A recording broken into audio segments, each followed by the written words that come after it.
Hope you're all enjoying the stream because, oh my lord, that was a game. That was a game 3. That was so much. Oh, Towers of Doom. Both teams are ready. We're getting into the first ban. First pick does go towards Ardeo Red. Going to the loser. If mCon are able to take this out, and we know they like Towers of Doom, we're gonna have the final, the decider on Dragonshire, but we're not quite there yet. First ban being really thought about by Ardeo Red here. They probably want to ban out the Zagara. I mean, they didn't get their thrall last game and they lost. Barely. I mean, it was the closest game I've ever casted, but they barely lost. I mean, like, I've had some photo finishes before with base races and stuff, but not quite a 1% save and then having to win 2 team fights and take down a 4 and then a keep and then the core. On Infernal Shrines, a map of all maps where the objective doesn't push very hard. Oh, so much. Zagara, first ban.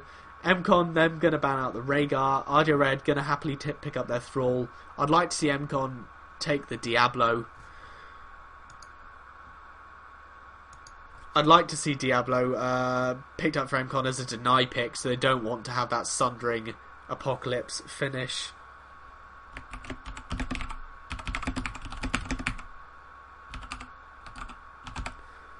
I can't spell that for the life of me. Oh, so yeah, I'd like to see the Diablo deny pick because absolutely Ardeo Red are going to pick it up next. Like, they'll probably pick up Johanna if they don't get the Diablo. So Johanna Diablo pick up for mCon to deny them both from Ardeo Red would be good here. But they're going to grab their Greymane. Their Greymane's been doing so much work these last few games. And they're comfortable with it. So that was a sweet game. That was absolutely amazing, guys.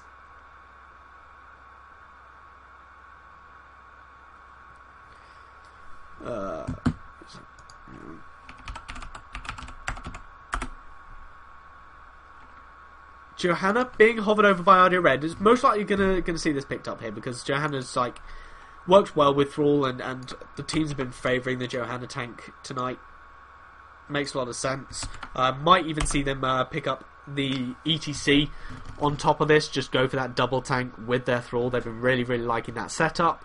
But Jaina would be a very comfortable pick for them as well. If they don't grab Jaina now, they either have to ban it out or it's going to get picked up by mCon because mCon, like Jaina and Thrall have been their biggest issues here.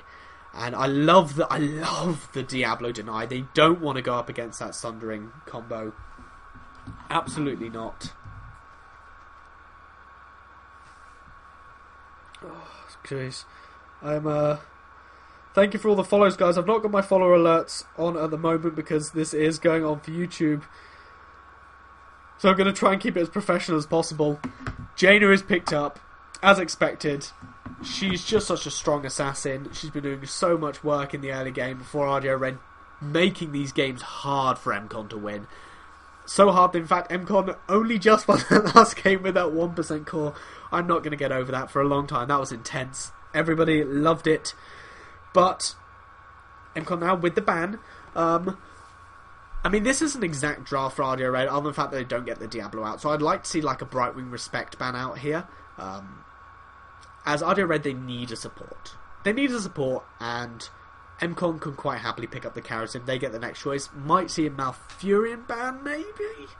I mean, Ardeo Red, they have a very open draft. It's just the only thing they absolutely are going to pick is a support. If they don't pick us, they can go double warrior. They can pick up a third assassin. Not too sure here. So mCon, they have to pick things out. They're actually just going to get rid of Falster. They don't want that global presence. They don't want that Mighty Gust to go against them. Especially like this is a map where the boss is guaranteed to do a huge amount in taking that core. 10% every single time. So Uther banned out, don't want to go up against that for mCon. The Divine Shield didn't work so well out for them in Game 2, but it was definitely strong. So just a solid kind of not too sure what to ban here. Don't want to hamstring ourselves, so they're going to get rid of the Uther, so mCon don't have that choice. Ardeo Red, they're absolutely comfortable with taking a Brightwing here, so they don't really mind what support mCon take. But if mCon don't grab the Karazim right now, then I believe Ardeo Red will take it and really kind of really hinder mCon's draft. They pick up the ETC, they're going for the double warrior composition. I love this. This is so strong. But it does mean that a Karazim support pickup could be quite risky for them. It's going to work well with all the melees, because Greymane obviously is going to be melee as well. But it does mean that the Karazim is susceptible to getting bursted down by a Sundering, Condemn, Blessed Shield with a Blizzard on top of it. Going to grab him anyway. He has to play safe. He has to play in the back and only jump in when he's needed, because the ETC's got self-heals. The Diablo's got a lot of health, plus he'll have self-heals at 20. You're going to have the Mosh Pit go in. Ardeo Red, there we go. They're picking up their Brightwing. They're hovering over it at the moment. Most likely going to lock it in here. And we may even see a Tyrande come out. Which I would love. Tyrande or Tassadar is like, go for the off support. Go for that second support. Keep their Johanna and their Thrall alive. Either that, or they need to pick up a tank. Stitches is banned, so what other warriors really do you have in? Not many good ones. The Muradin is still in, so Muradin's actually really solid. He could be a definite pick here. But I'm not really sure that rounds up their composition. Towers of Doom is a really good map for Lunara. So they can absolutely pick her up as extra damage. Potentially go with that Arthas, and we're going to have an Arthas come out. I hope this is a Syndra Wosa game, everybody. Army of the Dead is good, and we can see it picked up. mCon need to grab another damage. Kael'thas is still in. Li Ming still in. Lunara's still in. As I said moments ago, Lunara is really good on this map. So I'm not too sure what they're looking to get. They've got quite a healthy reserve time pool. 25 seconds left. We'll see how this goes. I'm trying to think of other assassins. I mean, Nova's never going to get touched. Zeratul probably won't. Vala's still in. She's solid. She does a lot of good cover damage. mCon hopping over that Lunara. They're going to lock her in. So Lunara, good on this map. Working out. She's also able to stay really far back, and the Karazim doesn't have to worry about her too much. If she gets focused, she'll fall. But she's hard to lock down, especially since the Jaina's movement speed's slow. Isn't going to do too much to her since she moves faster anyway. But we have a very, very frosty lineup here. The Arthas and the Jaina. We're in. We're getting started. Towers of Doom. This is the fourth map, the fourth game in this Heroes of the Storm. Storm Swords Grand Finals. It's best of 5 between mCon and Ardeo Red. Ardeo Red, strong performances in game 1 and 2. Not dominating, but winning out quite convincingly, taking it to 2-0. mCon on the line. Their third game, they had to win or they were out. They finally took the map from Ardeo Red after a decent start. Fell off in the mid-game. Their core fell to 1% health, and they were able to hang on, win the next two teams. Their core fell down to 1% health. Great, you think they'll just go for the core. They couldn't. They had to kill a fort, and then the keep, and then the core after that. So they won a couple team fights, able to clinch it. Well played to them. They take it to this game number 4 on Towers of Doom. So we're getting into it. Everybody's loading. We're all loading. Come on! So Greymane is on his Archew. Archew is on his Greymane as always. And we're going to see Diablo in the hands of mCon. Now, just as we're loading in, I don't know why this game's taking so long to load. As mCon's computers are all far faster than all of ours. Benapro with his potato still, and Fluffy Milky with his bad internet. But yeah, we have, like I said, draft-wise, I don't know who to favour. For one side, we've got Brightwing, my favourite here in the entire game, to play. But she's paired with an Arthas, who I don't know how well is going to work. And mCon, they've got the Karazim, they've got the Diablo, they've got their Lunara, who's so good on this map, as do they have the Greymane.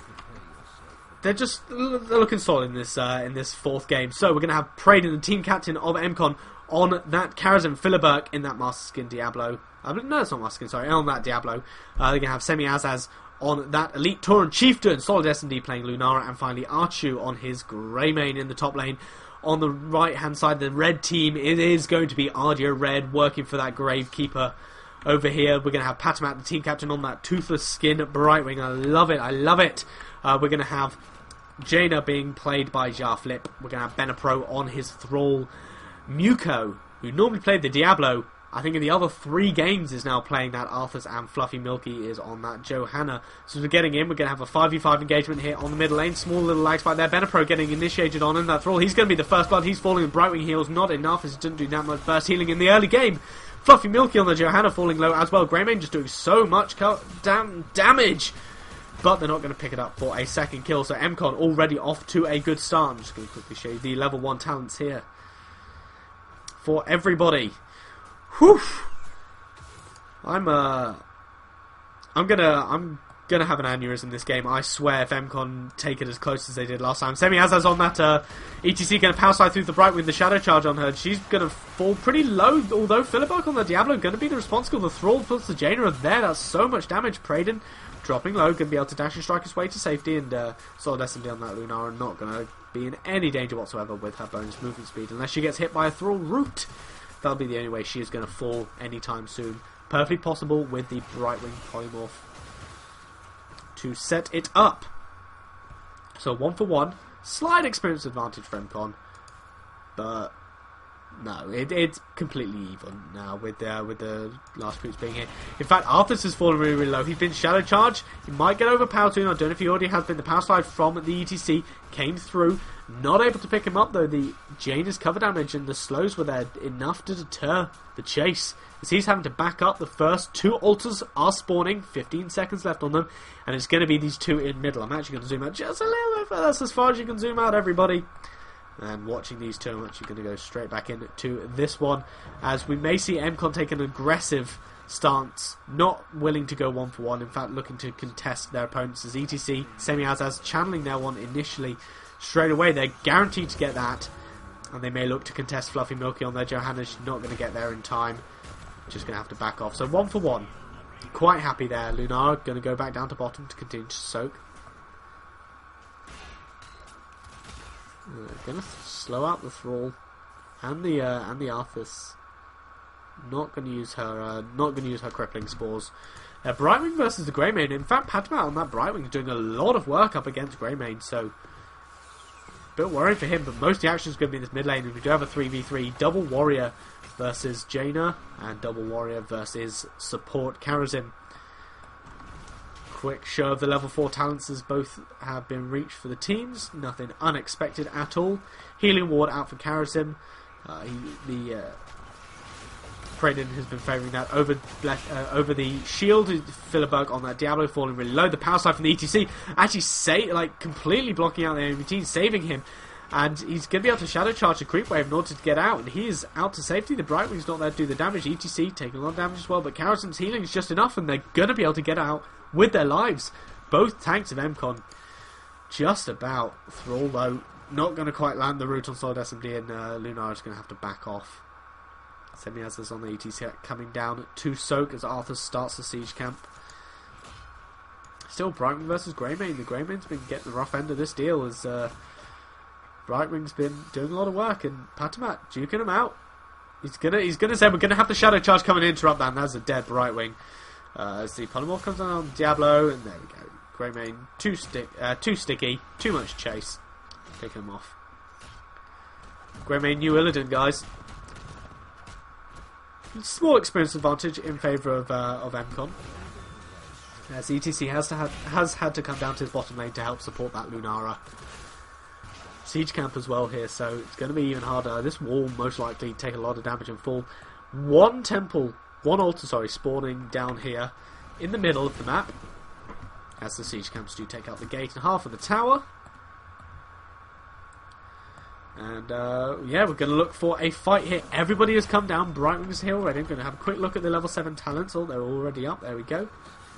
In fact, we're going to have Rune Tap for Arthas. Makes a lot of sense. Go for kind of a damage build as well as the Regen Master. I forget what Arthas' talents are. There's been so long since I played him or seen him. So Patamat almost channeling that tribute. Gonna get denied. The Shadow Charge landing on the Arthas. Pushing him into the team. He's just going to be able to walk out.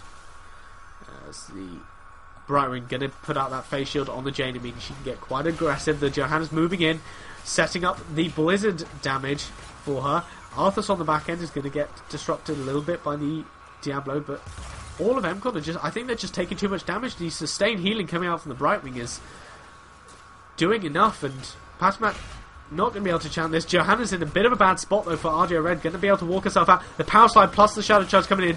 Thrall's going to get picked off here, but not without taking a fight. He's doing so much damage. We're going to have the Arthas actually as the first blood here. Thrall's still not dead somehow. The face shield coming out from the Brightwing doing just enough to keep him alive. The arcane flare damage just about popping that ETC as he power slid. Not quite through to safety. Lunara's going to be able to pick up the Brightwing on the back end, and R2 both damage dealers for mCon. Winning it out. Jaina backing off quite safely, and that's going to be finally the third altar taken, or the second wave of altars taken. Small little lag there, do apologise. Big creep wave in middle and top coming up against mCon, so that's a lot of experience that they can soak. Actually, more experience that they're going to be able to soak than Ardeo Red, which means that they're going to be slightly winning this race to 10. Greymane gets here in time to take all of this creep wave. And look how much experience this is getting him. There we go. Like I said, they've got the advantage. They're winning this race to 10. I do apologise for the Skype noise coming out. So I'll just close Skype, make sure that doesn't happen during this game. There we go. Skype shut down, just in case anybody missed that. Wall's taken up in top here. This tower's going to fall. Not quite yet, but almost, as level 10 is going to be reached very soon. It's in fact going to get hit just before by Ardeo Red. The Blessed Shield coming out by the Johanna as whiff. That's all down 60 seconds as level 10 finally hit here for mCon. They may look to fight this with Blessed Shield down. Typical ultimates that we tend to see here. We are going to get a Syndra Wosa game. Oh, I love it. Patamat on that Brightwing, falling low, going to be able to blink heal herself away. The Sundering landing on the Lunara. She's going to fall really, really low to the Thrall. The heals coming out from the Kharazim going to be able to do enough as the Syndra Wosa does pop that Divine Palm. Jaina going to fall to the huge amount of damage coming out from that Greymane. So Lunara was backed off, and yeah, that's going to be the Arthas falling as well, as he was covering the retreat for his team. And mCon, they have an advantage. They're half a level ahead. They're looking to push in this bottom lane. They're going to get some damage done to the walls here. Really important. And on top of that, this ult will probably be theirs. ETC hasn't used Mosh Pit. And obviously the Lunara Storm Vines recharging quite quickly as they do. R2 channeling this tribute. That's going to be Greymane. And yeah, yet another altar in favour of mCon. Now, normally, what we'll tend to see is a lot of the altars going in favour of one team until the other team gets a power spike. Lunara's going to get Blessed Shield and caught out here, but the power spike coming in from ETC just doing so much. The Mosh Pit coming down is actually going to get the full cooldown despite being interrupted. It was interrupted literally at the perfect time by the Polymorph. The Divine Palm again, perfect out from the Kharazim here. Praise playing out of his mind at this point. As that healing wall goes to full duration, keeps his team just completely alive. Diablo potentially looking here for the siege camp. I'm actually going to have a look at the support and the healing done. And Kharazim's just done so much more than the Brightwing at this point. And experience mostly caught up here by Ardeo Red.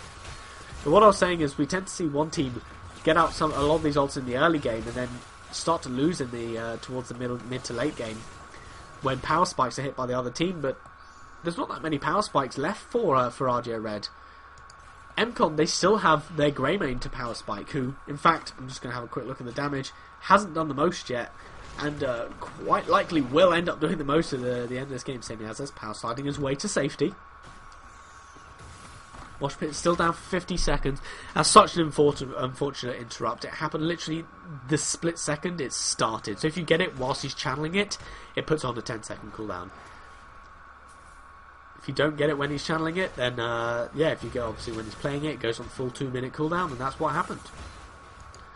So it's unfortunate then. It means that mCon are struggling to fight this, but they're going to end up taking the aggressive siege camp.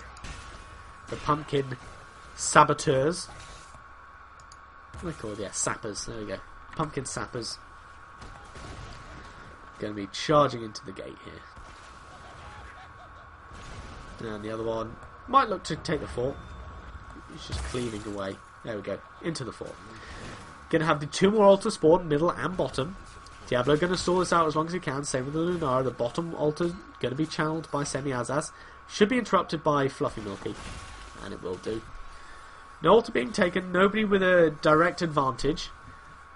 We'll be looking for a proper fight to happen. Philibert on the Diablo going to get interrupted yet again. He's going to get caught out by the Howling Blast, taking some damage. Lunara there with the cover damage to keep it up, but the reinforcement from Brightwing's there. The Sundering coming down. Syndra Wosh as well doing the slow. The Apocalypse not really landing on anyone. Philibert in the middle of the fight. The Johanna comes through to do a lot of control, but again, another fantastic Divine Palm. The Polymorph is there on the ETC as he mosh pits. Again, great control there from Patamat. We're going to have a 1-for-1. Arthur's for an ETC. Diablo having to back off. Fluffy Milky as well. Falling low. Greymane using Disengage to get in, do a bit more damage, but it looks like with the Brightwing, I keep flubbing my words, with the Brightwing sustain healing, or they're not going to quite get this ultra in middle, as we're going to have Praedin carries him jumping in, but he's going to get polymorphed up and controlled and killed. Patamat on that Brightwing, falling low, not able to be picked up. And still no altar for anyone. Patamat's actually going to end up falling here. So no altar taken. Diablo is just stalling out Fluffy Milky. Or rather, Fluffy Milky stalling out Diablo. I'm not too sure which one. Whoever's got the advantage. And still no altar taken. As the Arthas has respawned with full health. As has the ETC. Finally an altar gets taken bottom. Successfully by Archu.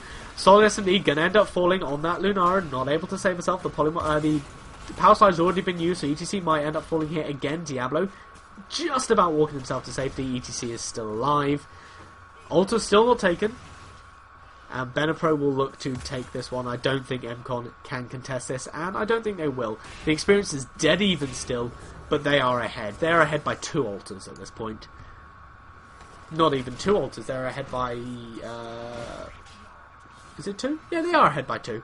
I was right. I can count everybody. Mosh Pit still down for 20 seconds. Heroics will kind of use all jumbled there, and the Apocalypse didn't really do anything, which is a bit of a shame for the Diablo. But in Philibert, we believe. Semi-Azaz on that ETC. Just soaking this mid lane as the tunnel does open. Tunnel does not have any health. I'm going to see if the entrance does. Nope. Okay. And Arthur's on this top lane. He's going to Syndra Wosa the keep here, so we're actually going to have the Lumber Mill. It's missing the tower, but we're going to have the Lumber Mill taken. And Brightwing potentially looking to Zed up to her team. She's actually going to get control down. No, the Shadow Charge onto the keep, not onto the Brightwing. Power Slide, though. I think they can absolutely go for this Patamat kill. Not doing so. They take a keep for a keep, but they're going to lose the boss. And this is a boss in favour of Ardeo Red. That's going to bring it to a 1 altar difference. It's well played by them. Taking advantage as they took a keep up here, saw the counter push was happening, and know that they're half a map away. So they're just going to take a boss. That makes a lot of sense. They're so smart with their play and how they're doing this. They are fighting to get back into this. They are ahead on experience, but they're down on altars. They're down on 1 altar. Well, they're down on 2 altars, but they've got the boss in their favour. So they're slightly down on core damage. And they want to win this. They want to close this out. They don't want to take this to a game 5. But mCon, they're fighting for their survival. And Jane is actually taking so much damage out from the Lunara here. Gonna have to get healed up by the Brightwing. That was just a couple ultimates hitting. Plus, I think, a right click. All of mCon, they're up in the top. They're not really in a position to defend this, and they're going to lose yet another keep. It's going to be the farm down in bottom as this altar, it's a solo altar, spawns. And mCon, they're giving this up. They're giving this up. They're sieging this top lane so that Ardeo Red know they've got this. Fluffy Milky challenge it the whole way. And they're not able to stop that 5-3. So that's 5 damage. So now they're ahead on core damage. They're going to take these siege camps and they're gonna wrap around. This is solid SMD's death. There's the Sundering, and that means that they're not going to be able to stop these siege camps coming in and taking out the core, taking damage to the core. Having to back up. And mCon, they're positioning that Ardeo Red have just played them these last 2 minutes. Absolutely played them. Power Slide's stopping this happening. Going to have the Shadow Charge on the closest one, and that's going to prevent the core damage. So really, really well controlled there by mCon, just about. But yeah, as I was saying, Ardeo Red, they've played them for the last couple of minutes. They've just had their positioning perfect. And that was almost some extra damage onto the core. It's actually just going to go and take the barracks. This game of cat and mouse, going keep for keep constantly. But at least mCon have the mines up in top. In fact, mCon are going straight for another keep, same as on the ETC, taking some damage, but going to get healed up nice and easily by his guitar solo plus the Karazim. The cat and mouse is now in favour of mCon as they clean up this graveyard about the same time, just like a split second before Lunara are going to defend up against the barracks. ETC backing off after losing some health. See that the tunnel's nice and clean. He could take that if he wants to, but he's just going to go and take the barracks. It's the lumber mill, the counter. We could actually see a wraparound here from mCon. I'd love to see this, but no, they're going to go and channel the altars. 15 seconds on the altars, so Ardeo Red know that they can take that and then still go for the altars, which is exactly what happens. Boss is not spawning for 2 minutes, so this isn't even a thought that could happen. And, oh, I don't know about this. Praden going to channel that bottom altar. Don't know if I like that at all. He needs to be there to help heal his team. Archu falling low. The Grey Mage's just going to die immediately. Don't know what he was doing so far up. Karazim's going to secure this altar though, so it's at least going to be a 1-for-1 trade. I don't know how much that was worth it though. As Fluffy Milky successfully channels that next altar. I too would love a Game 5. But mCon, they were looking so strong at the start. They were playing this almost perfectly, but towards this mid part of the game, since about the 10-minute mark, they've been played by Ardeo Red. Ardeo Red's positioning and stuff, they've just been doing well. I really, really didn't agree with Praden going down to bottom to take that. I think they could have absolutely set up a bush right here, or even here, and just gone and successfully win a fight. 20 versus 20 now, versus Ardeo Red, and kills are dead even. Levels, half a level experience for Ardeo Red. Yeah, like I was saying, would have liked to see them party bush, take an advantageous fight because of the initiation, and then potentially mosh pit in. Yeah, we're going to have defense up for this keep in bottom, as this will most likely end up falling to these siege camps. Yeah, it does. Oh, no, the disruption from the ETC, the power slide, they're able to clean that up before it does damage to the keep. So they keep it alive, but they're going to lose their lumber mill up in top. They're not pushing any lane hard enough to disrupt this. Again, Ardeo Red playing this cat and mouse game far better than mCon are at the moment. Oh, the altars are spawning, and this is a terrible position for mCon. Ardeo Red, they're in the right place to be able to take all these top two, but they're just moving down. They're going to take this keep as well. Stop it being a 4-4. They're going to make it a 5. And mCon, I don't know how they can contest this. Lunara missing one of her ultis, missing one of her Thornwood Vines, so Johanna coming in. Taking some damage though. Fluffy Milky being harassed down. Brown can look to do this. The Syndra Woes are coming down, landing on them. The Sundering doing so much work. Solid SMD going to get Divine Palm successfully. The ETC falling though. No mosh pit used. Diablo's Apocalypse come down, but Diablo's going to end up falling to the floor, who didn't get hit by it. The Indestructible from the Johanna, meaning that she stays alive. The Brightwing able to heal her up. Praden falls on that Karazim. Finally, the Grey Man going to get picked up last, and this is 3 altars. To Ardeo Red. They're going to pick up the last keep, or second to last keep. Not quite doing that in time to get the 6. This is going to be 2 6s. They can take this, bring it down to 2, and they can either go for boss for the win, which Muko looks like he wants to do, or they can go for this and get the barrage, because they're not going to be up for another 30 seconds. So that is GG, well played to Ardeo Red. Unfortunately, we don't get a Game 5. But that is our hard-fought victory. They were down in the early game, not on experience, but in total. And yeah, Boss going to seal it out. The Headless Horseman winning an mCon full 3-1 to Ardeo Red. So congratulations to them. They win Storm Swords. That's the grand finals. That's it. Storm Swords is over. The EU League done. End of February. That's when I wanted it to end. That's when it ended. So I want to say planned by me completely. No, it just so happened that we're able to do it tonight. And that's amazing. And oh my god, that game 3. What a game. Well played by mCon. Again, the bridesmaid, never the bride.